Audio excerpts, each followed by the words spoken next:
Well, for my last video of the day, my playlist, the webbot has said, or Cliff High has personally said, he has this theory, what he dubbed expando planet theory. As volcanoes and earthquakes, earthquakes crack, volcanoes spewing out lava or mass, etc., displacing ocean and other things because, land mass, it's creating land mass. So that he had this theory, expando planet, and I remember people giving him crap on that. Oh, that's nonsense, right? And he also said recently, look out for new suicide / suspicious, both real and people being suicided in the financial, banking, etc. industry, like he correctly predicted 2 or 3 years ago. And there were up to 28 and 29, 30, some around there, banksters suicided. I mean, out of control. He said, get ready, that's going to start happening again. So Zero Hedge has an article today, March 1st. You'll see this tomorrow. Prominent hedge fund trader jumps to his death in Manhattan. No kidding. And speaking of expando planet theory from the economiccollapseblog.com, is something strange happening inside the Earth, February 28th, 2017. Why are giant fountains of lava suddenly pouring out of some of the most dangerous volcanoes on the entire planet? And why are so many long dormant volcanoes suddenly roaring back to life? The spectacular eruption of Mount Etna in Italy is making headlines all over the world, but it is far from alone. According to Volcano Discovery, 35 major volcanoes either are erupting right now or have just recently erupted, and dozens of others are stirring. So what is causing this upsurge in volcanic activity? Is something strange happening inside the Earth?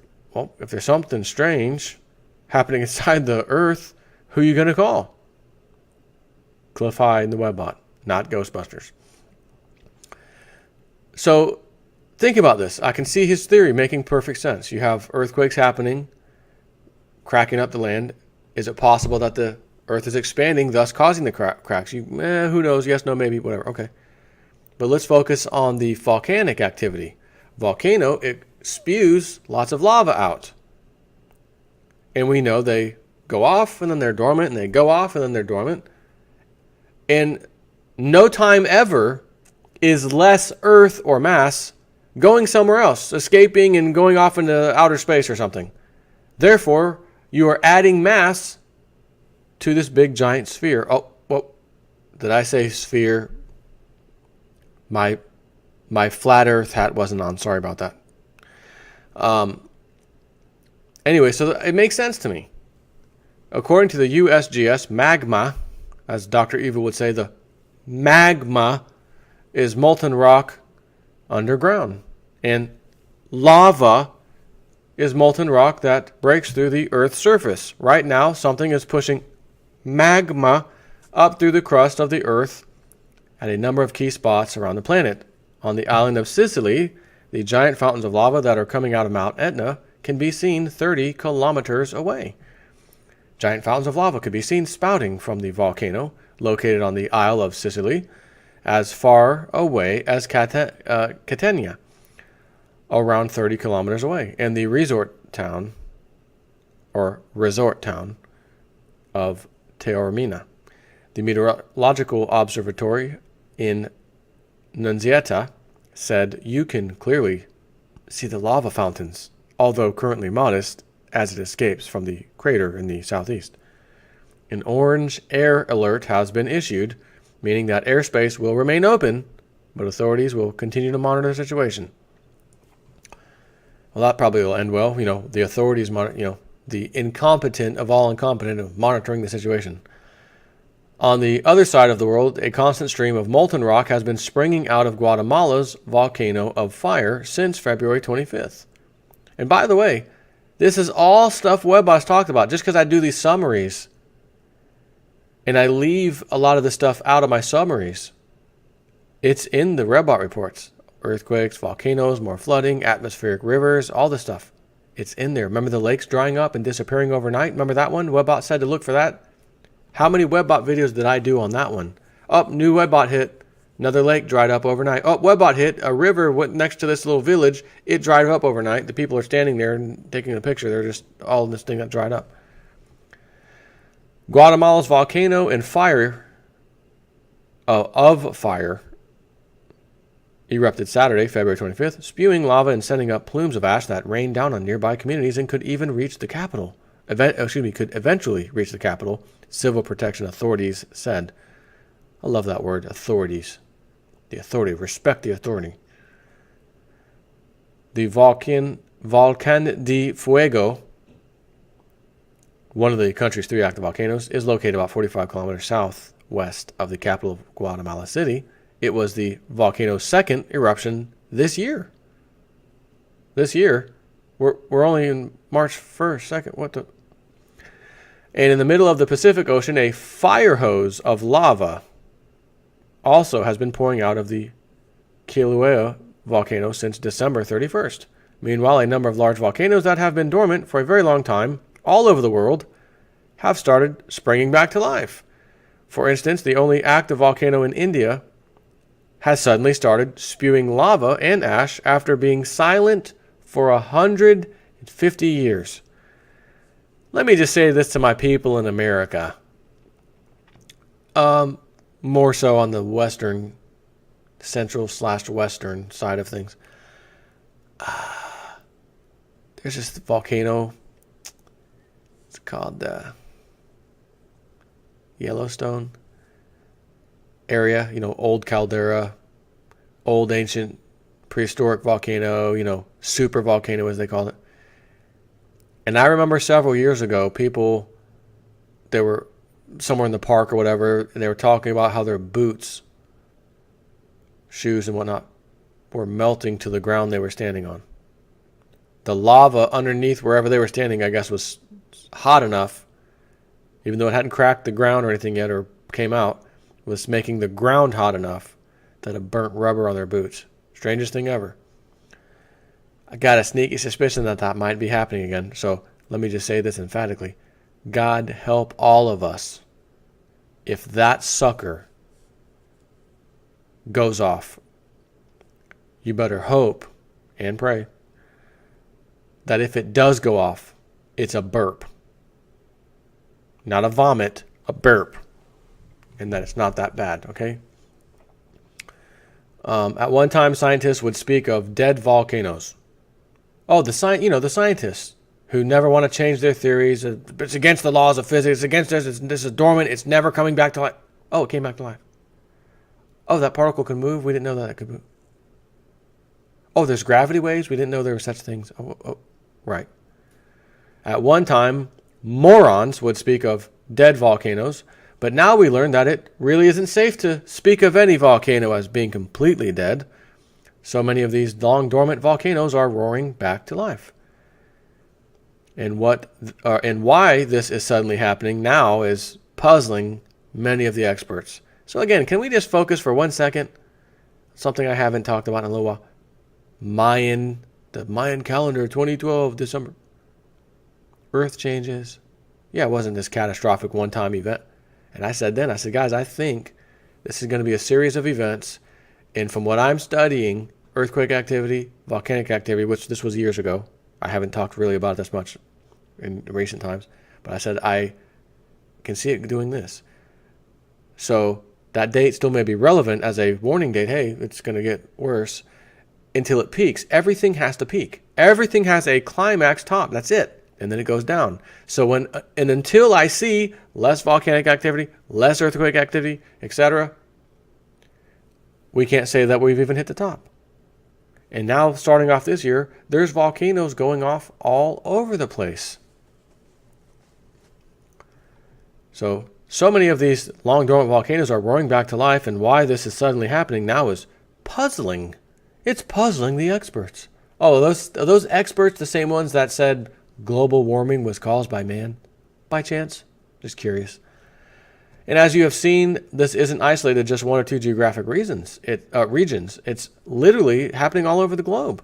Last month, Indonesia's Mount Sinabung in the southern hemisphere erupted 7 times in the space of a single day.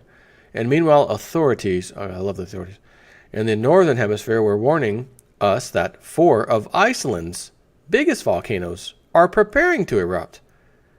So yeah, listen, about that country that I really like a lot because of the way they throw out the bankers, charge them, 4 volcanoes, little tiny island. I'll stay in Florida, thanks. Indonesia and Iceland are about as far apart as you can get, and yet they are both being affected by this worldwide phenomenon. Without a doubt, something definitely appears to be causing a significant increase in worldwide seismic activity. Let's talk about earthquakes for a moment. A website known as the Big Wobble recently published an article that included 2 extraordinary maps. The first map showed the number of major earthquakes from January 1900 to January 1917. And the second map showed the number of major earthquakes from January 2000 to January 2017. The difference between the 2 maps was absolutely startling, to say the least, and I would like to share what these 2 maps look like. Let me just do a little zoom for you. This century, would you take a look at all of the dots on that map? That is almost freaking insane, if I don't mind saying so myself, in case you're wondering. It's becoming extremely difficult to deny that something is happening to the crust of our planet, and many are becoming concerned about what we could soon experience if the level of seismic activity continues to rise. We already talked about Mount Etna, but a much greater threat in Italy appears to be awakening under the city of Naples. A massive supervolcano known as Campi Flegrei is close to a critical state, and if it erupts, the consequences will be beyond catastrophic. The following comes from National Geographic. And by the way, where there's earthquake activity, volcanic activity, vice versa, they kind of go hand in hand. Webbot's been saying look for a big quake kind of a thing, Italy, something like that. Yeah, coming soon. So National Geographic says a long, quiet, yet huge supervolcano that lies under 500,000 people in Italy may be waking up and approaching a critical state. Based on physical measurements and computer modeling, we propose that magma could be approaching the CDP, or critical degassing pressure, at Campi Flegrei, a volcano in the metropolitan area of Naples, one of the most densely inhabited areas in the world, and where accelerating deformation and heating are currently being observed, wrote the scientists who are led by Giovanni Cialdini of the Italian National Institute of Geophysics in Rome. Giovanni, it's me, Giovanni, I'm gonna win. If that supervolcano were to fully erupt, millions could die. The skies in the northern hemisphere would be darkened for months, and the resulting volcanic winter would cause famines all across the globe. And the same things could be said about the supervolcano that is awakening in North Korea too. There's another supervolcano awakening. Boy, this is getting better by the second. When's the old supervolcano in America gonna, wake up and play with this? It's been in slumber like a bear, hibernating. It's time to wake up, burp a little, maybe throw up on everybody, burn them to death. That old chestnut. Someday Mount Rainier will erupt, and the horror that this will mean for the Northwest is beyond anything that I could put in words for you right now. We live at a time when our planet is becoming increasingly unstable, and a major natural disaster could change all of our lives in a single moment. So that's stuff. This is stuff the Webbot has been saying. Look at this. This is going to be happening. And if those charts don't agree, I don't know what does. And again, it hasn't peaked. The stuff is still getting worse. So on the other thing the Webbot said to look out for once again, very recently, suicide and suicided people, as in make it look like a suicide, and real thing suicide. This, I may say, might be the real thing, not a suicided person.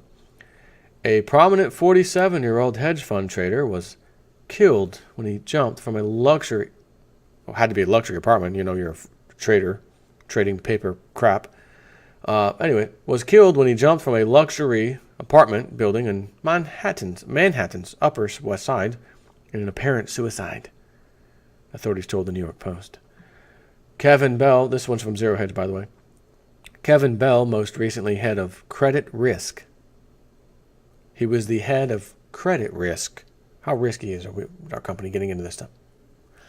At Arrowgrass Capital, jumped from a 9th floor kitchen window at the Apthorpe building on West End Avenue near West 79th Street around 7:20 a.m. He landed on scaffolding that was set up in front of the building and was pronounced dead at the scene.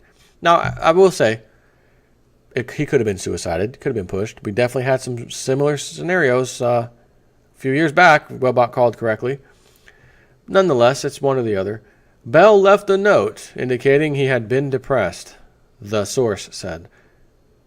He had a history of depression, the source added. But you're head of credit risk at Arrowgrass Capital. You jumped from a 9th floor kitchen window. Was that the luxury apartment building? I mean, you got it made. I mean, depressed. What are you talking about? Depressed. Show me a bankster that's ever depressed. I mean, look at Lloyd Blankfein. We are doing God's work. That's not depressing. For you and I it is, but not him. According to the New York Post, Bell left behind a wife and 2 daughters. His wife was at home when he jumped. According to the source, the family is hysterical. So that to me means this was the real deal. He was at home and jumped out the kitchen window. He was under a lot of meds. He did not give a specific reason why he jumped, but he was depressed, the source said. And Mr. Bell, a graduate at Duke University, worked at Arrowgrass Capital Partners, where he was head of credit risk, according to his LinkedIn page. Arrowgrass managed $4.5 billion as of mid-2016. Here we go. Here's what caught my eye. That this Arrowgrass Capital Partners might be in deep trouble financially. Here's what set it off for me. My opinion, but here it is. It is run by former Deutsche Bank traders, Mr. Henry Kenner and Nicholas Neal, and in 2015 had been stocking its ranks with Saba alumni after losing several people in its credit trading group in April. Well, why did they lose people? That's my question. The firm focuses on strategies, including corporate distressed assets in the U.S. and Europe. The firm focuses on strategies, including corporate distressed assets. Oh, I wonder if they had one too many distressed assets, if you know what I mean, also known as a massive liability. Prior to Arrowgrass, Mr. Bell worked at various prominent hedge funds and banks, including Saba Capital, Citadel, Citigroup, and Deutsche Bank. We are deeply saddened that our friend and colleague Kevin Bell has passed away today. We extend our sympathies and condolences to his family, Arrowgrass spokesman Nick Lord told the Post in a statement from the UK. A building worker said some residents saw the man's body. A couple of our residents reported hearing a thud. The worker said the daughter of a tenant looked out the window and she told her mother there was a man lying down on the scaffolding. The worker said the mother saw the body and notified building workers. He was bleeding, the worker said. No kidding. Some of the residents are pretty shaken up. Based on resident reports, this is not the first suicide at the building. No kidding. Was this another banker or what? Let's see here. A man who works in a nearby doctor's office was stunned about the suicide. Oh my God, another one, he said in disbelief. Somebody committed suicide a few months ago on the other side of the building. I can't believe it. It's almost exactly the same building, but just around the side, he said. Among the Apthorpe building's famed tenants were Al Pacino, Sidney Poitier, and singer and Oscar-winning actress Jennifer Hudson. The building, which is modeled after the Palazzo Pitti in Florence, is listed on the National Register of Historic Places and takes up an entire city block, from Broadway to West End Avenue between 78th and 79th Streets. It was unknown if, as of this writing, if Bell's alleged depression had been impacted by recent market performance. Well, I got to tell you, old J Snip 4 here speaking. There's some problems at the company he worked for, trust me. Financial issues of epic proportions, trust me. He was the one that knew all about it, trust me. And it was enough for him to say, we have $4.5 billion of other people's money. That's an enormous amount of people that are relying on our company to do the right thing with their money. We're telling them we are. We've got some stuff that are cooked on our books that are out of this world, and it's getting close to coming out. And I can't take it. I'm stressed out of my head. I'm going to just jump out of the window. Let me explain something to you. Now, number one, he was probably on something. He says he was depressed and he was on some kind of pharmaceutical. I'm sure the side effects included suicidal thoughts, jumping off of buildings, that kind of thing. But beside that, I have 3 little girls and a wife. No matter how depressed or upset about something I was, there's not a chance in hell I would kill myself, jump out of a building, in my own house. Oh, my kids and wife, they're over there. Nice day to jump out the window. I'm just going to jump out. Not even a goodbye, just a letter, which we don't get to read. But a letter, honey, I'm leaving you, kids, sorry. Splatter my body and blood all over the place for everyone in this very upscale apartment building to see. So Webbot said to look for these things. No sooner did it say to look for these things, as in within the last 2 months, we have our first, unless there's another one I've missed, Bankster casualty of 2017. And according to the Webbot, it's going to be a meme. You're going to hear another one and another one down. Another one bites the dust, that kind of thing. Take care.